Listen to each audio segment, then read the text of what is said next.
as the Python laboratory activity. The part 1 is variables and data types. So, makikita nyo naman sa line 3, 1 to 3, ginamitan natin ng label. Yun yung ginagamit natin to store the data type. And then, ginamitan natin siya ng input na function kasi text lang naman yung kailangan natin.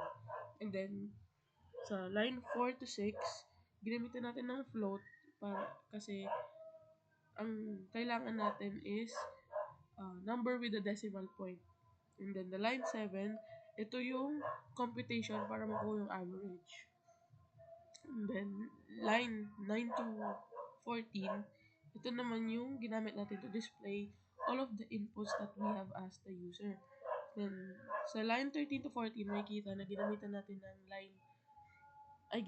ng function na 0.1f para ma-display na 1 decimal point lang.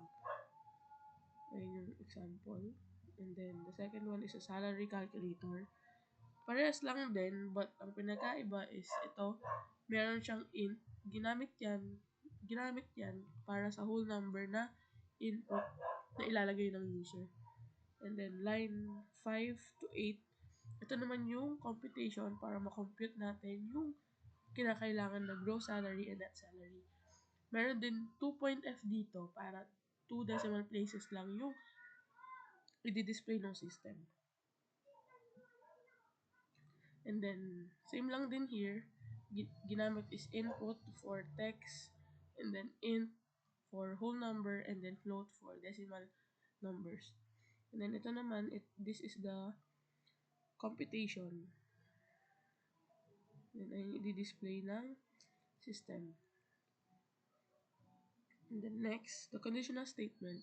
Ginamitan to ng if-else condition. So, i-check kung suit ba siya dito, and kung hindi, diretso siya sa else na condition. And then, the triangle type identifier. Same lang din, but ginamitan to ng elif na condition.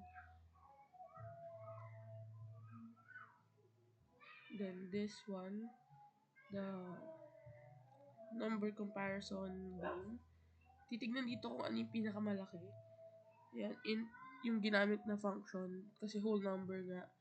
And then, ginamitan din ng modulo to see if it's even. And then, kapag hindi, then it's odd. Then, next yung electricity bill calculator. Ito naman, if else to, and titignan kung yung consumption is